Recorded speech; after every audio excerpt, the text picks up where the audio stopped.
Yeah, yeah. If you want to see how right he is, tune in next week. Yep. But so now we're done talking about uh, you know money being spent on movies. Let's talk about the quality of a couple of movies we watched this week ourselves. Yes. And we have a choice. Do we get Mm. our vegetables out of the way first, or do we talk about the one that we both enjoyed? Uh, let's mix it up. Let's eat our vegetables first. Yes. Okay. And what rotten vegetables they are. Oh yeah, yeah. So, so you were saying before the show that we had a choice of three mummy movies, and we picked the worst one of the three. Yeah. Yeah, and that isn't even counting that Hammer horror must have Yeah. had some knockoff mummy movies, probably with Grand Moff Tarkin in it somewhere, Oh yeah, or Christopher yeah. Lee, Christopher Lee. Yeah. which would have instantly made them better than this. Oh yeah. And Holy Ninja asked the obvious question: why? Yes. The answer is morbid curiosity. Indeed. Yeah. Okay, Yeah. so uh, the the Mummy I kept hearing was like the most. Uh, so Universal had the original cinematic universe back in the day because they had all these interconnected Mummy and Frankenstein and Wolfman Dracula. movies. Yeah, Yeah. Dracula, and like a good cinematic universe, this wasn't planned from the jump. They just said, all these horror movies that we keep coming up with are very popular. What if we had the Wolfman meet Dracula? Yeah. Or what if we had Abbott and Costello meet Frankenstein's monster? Yeah. Which that also is that one's a good movie. That one's actually in canon enough with the other movies in the series. And have you ever seen the old Wolfman? No, I haven't. He is like the most sincere human being on the planet. Like he's just so soulful and tortured and good in every scene. Just uh, uh, he was a great actor. Um, yeah. uh, so as this whole Marvel cinematic universe thing got started, Universal saw dollar signs because they said, "Wait a second, we know how to tie movies together." And it turned out they didn't. And yeah, they did. No, they did not. Yeah. Uh, Uh, yeah. And Ninja agrees with you. He loves Abbott and Costello meet Frankenstein. Yeah. yep. But this the Mummy was not the first attempt they made at making their shared monster universe happen. I want to say it Yeah. was Dracula Untold or there was some other Frankenstein movie in the 2010s. Yeah. There was Dracula Untold, and then there was a Frankenstein movie with Harvey Dent from The Dark Knight. Hmm. Um, but yeah, then they Neither of those took off. no, then neither one of them took off. Yeah. So they said, well, we need to rethink this. Who's been really successful rethinking and reimagining old franchises? Mm. Hmm. Hey, Alex Kurtzman,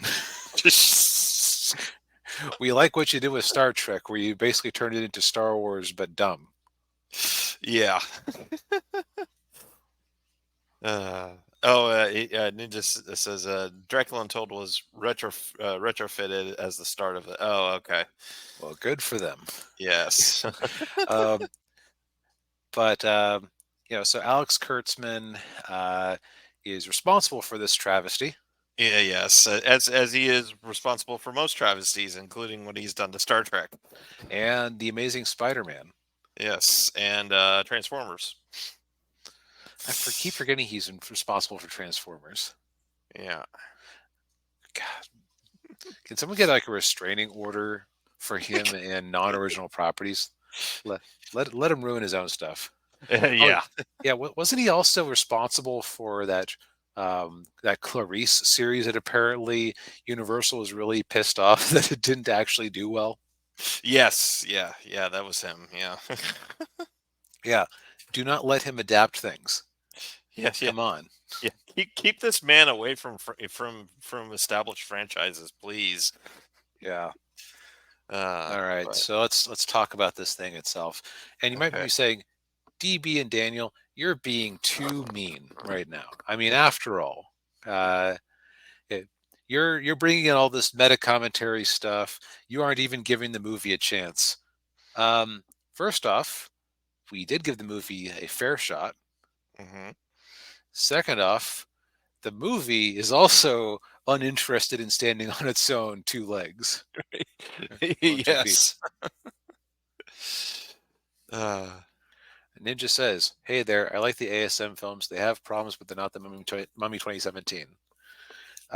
I will give you the first Amazing Spider-Man film.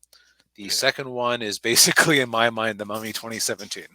Yes, it was. Yeah, because they were trying to set up a lot of stuff, including the Sinister Six, which never happened.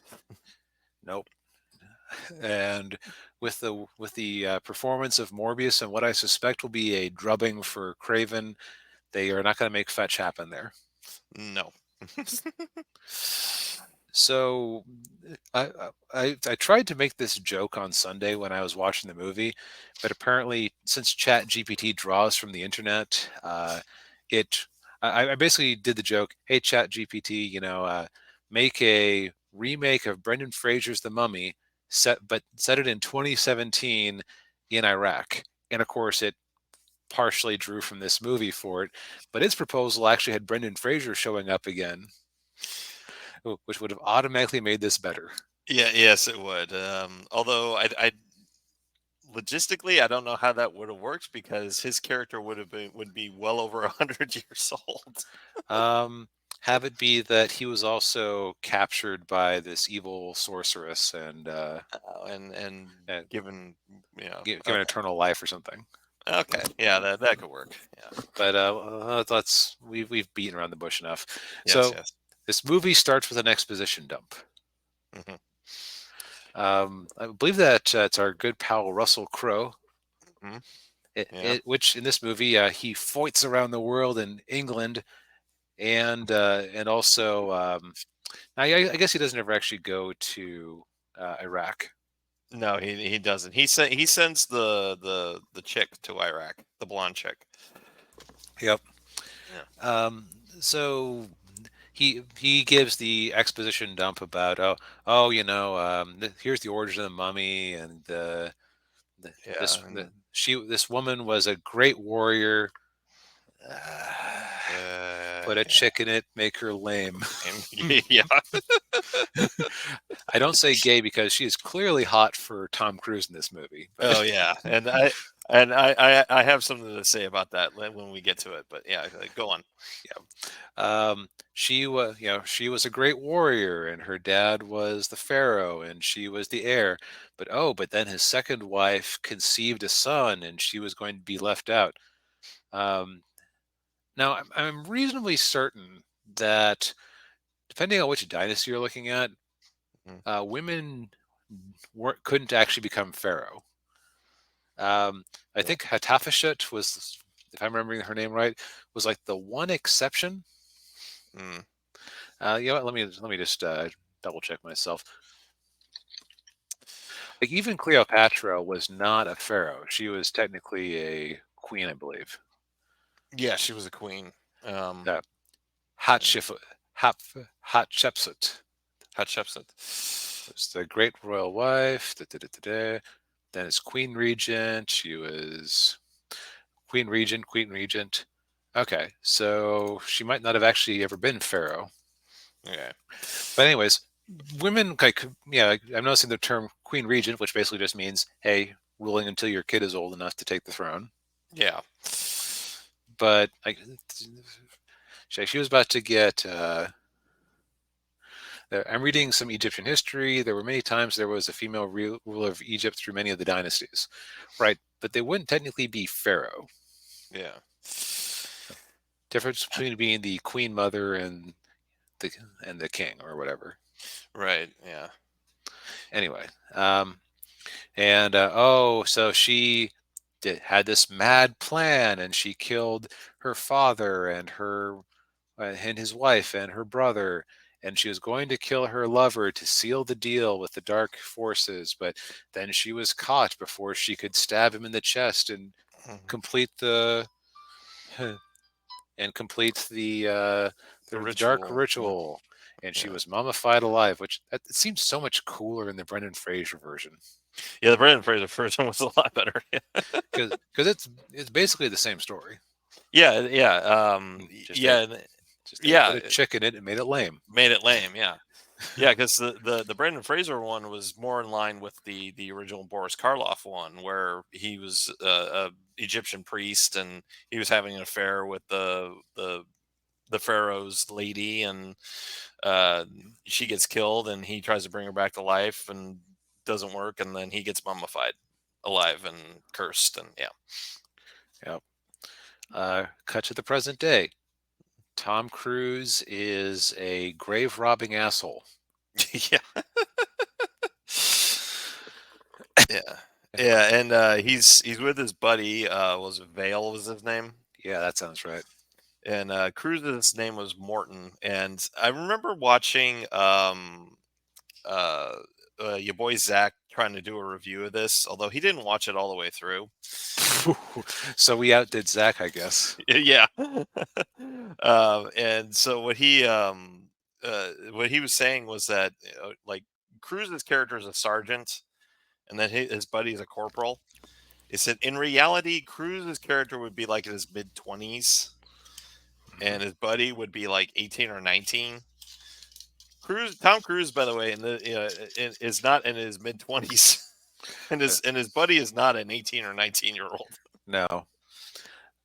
So their grave or their tomb raiding around Iraq, they Mhm. have some ISIS agents there shooting up some stuff so that they look like the good guys, Yeah. and they are 100. They're derelicting their duty. They're 100 miles away from where they're supposed to be, and they call in a drone strike when they get themselves in trouble. Yes. And then the superior shows up, gives him a reaming, and he's like, "Yeah, I know what scam you got. Yeah, I'm onto your scam, guys. Come on." And Right. then this uh, scientist lady, the that I mentioned before, shows up, and find out that she and Cruz had a little fling, and They then hooked up. he stole her map, the one that she got from Russell Crowe, and then they see that the drone strike created this huge hole in the village, leading down into a chasm with a big statue in it, an Egyptian statue. Which, keep in mind, this is Iraq. This is Yes. Mesopotamia, not Egypt. Yeah, we looked up a map of the maximum extent of the Egyptian empire back in the old days, and there were that their maximum extent they might have extended into northern Iraq. They didn't have it wasn't one of those helpful maps where they had the modern country borders overlaid on it. Yeah, But that's a hell of a stretch, yeah, yeah. especially okay. It's one of those things where that whole we know from the Bible and other sources that whole area in the Levant and beyond, like you didn't hold it for long. Like a pharaoh would go up there and he would kick out the Hittites, or then the Yeah, Hittites would come back, and then the Assyrians would roll in, and then yeah, yeah. And it just says they never got that far. They couldn't have done yeah, modern it, Israel. it Yeah, kind of looked like it kind of looked like Syria maybe, yeah. which I guess that what did they no they did it they did specifically say it was Iraq, right? They no, they I thought they said northern Iraq. Okay. So based on the map I saw, that's like in the realm of mild plausibility, though. What I was going to say is that they weren't up there long enough to really like any of these Bronze Age empires that were trading this area back and forth. Probably weren't there long enough to make like really elaborate memorials like they would Yeah, in their homeland. yeah, or build a giant chasm where they are imprisoning this Egyptian warrior princess for all eternity. Yep. So the three of them go down there to investigate, and I'm immediately thinking to myself, man, you kind of rushed the romance plot there, and you kind of everyone just kind of hates each other. Yeah, Like, yeah, this is really unpleasant. yeah. They skipped about 20 minutes. There's probably about 20 minutes in there that they just kind of like cut out of it entirely and just jumped to this point. Okay, so Holy Ninja For the is largest extent of the Egyptian Empire was before the Bronze Age collapsed around 1200 BCE. The farthest they got was Canaan, aka modern Israel, Jordan, and Lebanon. Okay. okay. So they did not go into modern Iraq. So I guess they asked their good buddies, the Neo-Assyrians or whoever, to let them put their problem there. Yeah. Okay, so what do you call it? So they go down there, and oh no, there's a big pit full of mercury, Hmm. and there's mercury dripping from the ceiling. Which, boy, good thing he was wearing gloves, and I hope that Tom Cruise didn't accidentally touch any actual mercury in the filming of that, because that could mess you up. Yeah. And they are poking around, and he shoots a thing to activate a pulley to pull this sarcophagus out of the pool of mercury. And I'm very bored and uninterested because they haven't done the work to actually like make me care about what these characters are doing. Yeah. Because the situation is either Tom is going to try and sell this on the black market like he has everything else he's found, Hmm. or he's going to try and or he's being forced to actually act like a good soldier and help this science lady out. Yeah. And Stakes, it's what are those? yeah. And I know, and then his buddy gets bitten by a spider, and then Yeah, and at first they tell him, "Oh, they're not poisonous," but then they get out of there, and then they get on the plane, and he sure doesn't looking too good.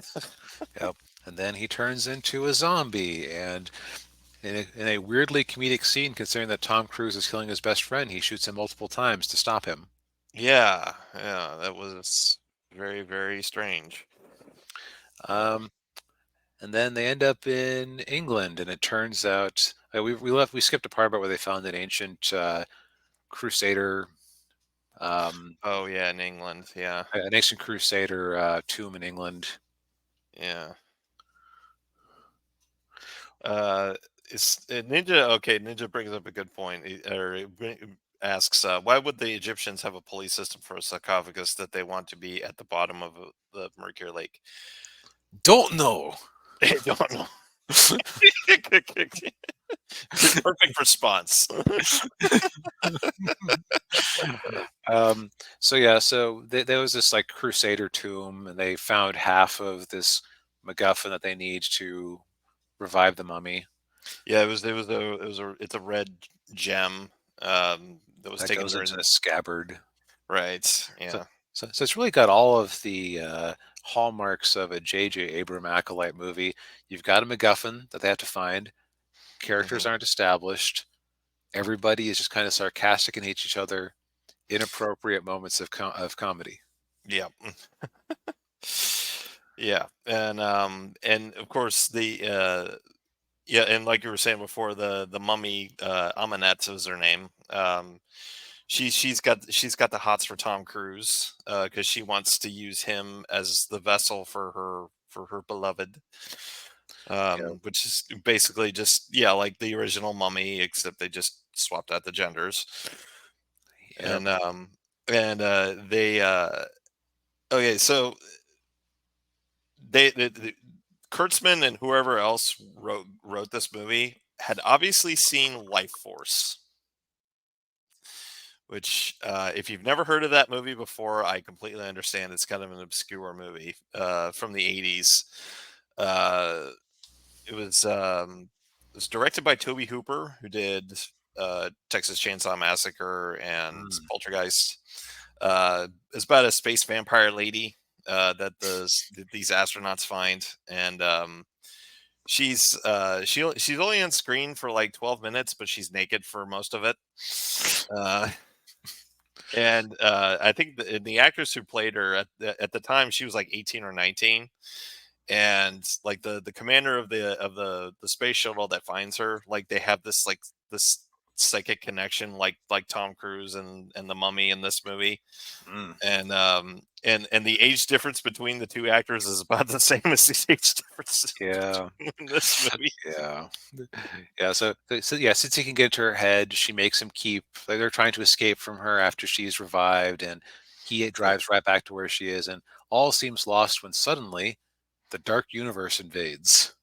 Yes. Yeah. And Hey, Daniel, remember yeah. that part in or remember that part in the original Thor movie Mhm. where Thor is completely at the mercy of Loki. And then halfway through the movie, Shield shows up, having been introduced a little bit, and they proceed to demonstrate that they have weapons that can capture and take down Loki with very little effort. And then they have a 20-minute exposition dump about what Shield is and the Yeah. why Samuel L. Jackson is a bad mother effer. And Yeah. yeah, 'cause that's basically what this movie does, just with Russell Crowe as the most boring Dr. Jekyll and Mr. Hyde ever committed to cinema. Yes. And I'll also add in, you also forgot Jane Foster, where it was working for Shield the entire time. Yeah. Oh, right. Yeah. um but uh but yeah, they get to that point, and they're keeping the Mummy chained up, and it's just, you pointed this out on Discord, when they get to that when you get to that point in the movie, it just stops. Yep. It just grinds to a halt. Okay. 'Cause, I mean, it looks like the good guys have won. Mercury is apparently the weakness of the mummy. They're giving her a drip feed of mercury in preparation for dissecting her, which the blonde is opposed to for some reason. Yes. And they also want to kill Tom Cruise because reasons. Because he's psychically connected to her. Yeah. Yeah.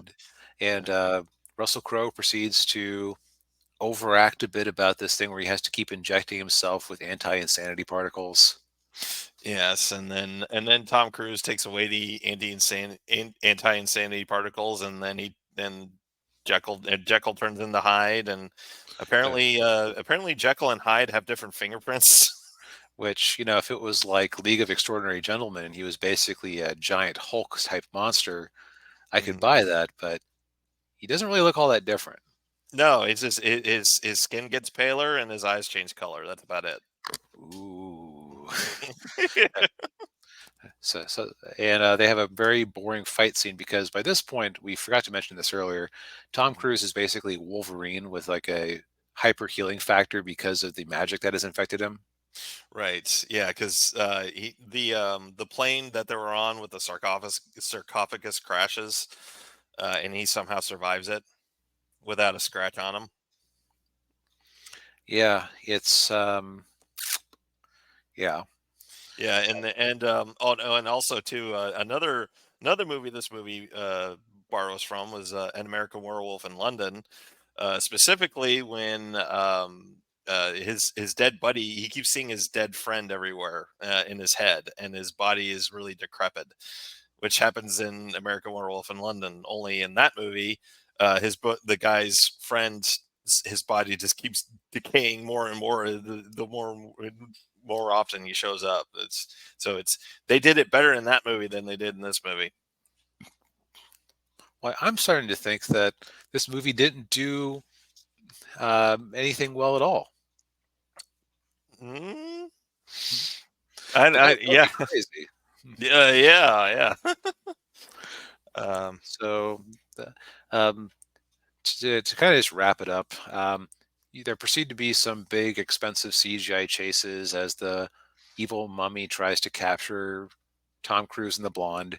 Because of mhm. course the mummy escapes. Why wouldn't the mummy escape? As much as the plot stopped at the second act, you couldn't actually have Shield win the day. Right, yeah, and then yeah, so then they have this whole destruction scene in London where Okay, I will say this, that was a little clever when she's pulling the sand out of the glass. That was a little clever. I completely forgot about that. So I guess I Yeah. lost the. Um, so yeah, and then they end up in this catacomb, and oh, what will Tom Cruise do? And it looks like he falls to the dark side, but it was a trick, Yeah, yeah, and but he kills the mummy, and oh, he's so sad and tortured, and Russell Crowe and the blonde had the most on the nose discussion about the duality of man. He could be humankind's greatest ally yeah. because he and his newly revived friend, because I guess Tom Cruise can do that now, Yeah, yeah. are off in the desert looking to raid more tombs. Yeah. The end. The end. There was they didn't even copy the Marvel War formula properly because there wasn't like an end credit scene with a werewolf or something. Yeah. Although it got cute Godzilla rap. Although the scene when they go to their shield place, you saw there they had a bunch of Easter eggs in there, like Yeah, the like they had pieces of the thing for the Black Lagoon. yeah the skull with the fangs. Yeah. Yeah, yeah, Okay, so the movie itself is just like the most weirdly lifeless thing I've seen in ages. yeah. I I you know I mentioned this in Discord. Like, okay, I saw a goof in the movie, which, by the way, I know I don't see goofs in movies on my first viewing. It usually takes about 3 or 4 viewings before I notice those. Hmm. So the goof I noticed was the reading glasses that Russell Crowe had on his Oh yeah. nose. It's like in one shot they would be kind of on the bridge of his nose, and then another shot they'd be like way down here on the tip, and they kept going back and forth. See, I have this theory that a lot of the like a lot of things like plot holes or whatever, if you're noticing them, that's because the movie has not done a good job casting its spell on you. Yeah. Like there's a lot of movies I enjoyed the first time out there. A second viewing, I was like, wait a second, that makes no sense. Yes. Yeah. The Hulk last week was actually an example of where a critical re-examination made me wonder what I was thinking 20 years ago. Yes, and I will say, and speaking of Kurtzman, I did that with Star Trek Into Darkness. When Mhm. I remember, like, the first time I watched that movie, I enjoyed it, and then when I on repeat viewing, I'm like, okay, well, why did Khan go to Kronos? Why are they doing that? Like, Mhm. what's the point of this? Yeah. Um, and so this movie is just it's weirdly boring, and it feels like it shouldn't be boring. Yeah, and it's boring, and it's just like like you're saying, like there wasn't enough time for us to get invested in the characters. Right. Like I didn't they have like a vague explanation for why Tom Cruise is a Tomb Raider, like his wife was dead or something, or am I imagining a better plot? I think you're imagining a better plot. Yeah, like okay, that's right. I think I did actually start trying to rewrite this because yeah, that's what I see is like the value of watching a bad movie is like, okay, how do you do the same thing, but better? Like, Yeah, okay, you know what's weird? The only character who got any development, really, yeah, um, okay, the mummy arguably since she was like like she had a goal, hmm, but like Russell Crowe got so much loving character development in this movie. yeah, Tom Cruise kind of had a half-assed, tortured the Hulk type thing at the end of the movie once he yeah, become the mummy yeah. or But yeah, or Seth or whatever you want to call him. yeah, yeah.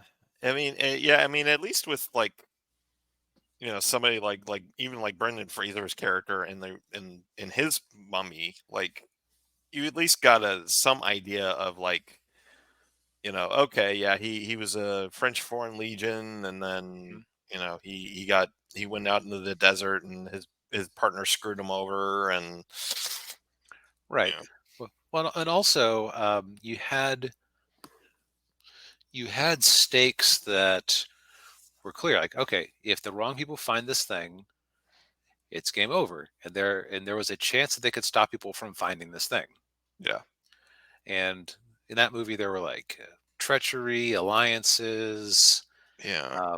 and also the general tone of it was much lighter in most of it, Yeah. which meant that you could have comedic characters like the one kind of Weasley guy who Yeah.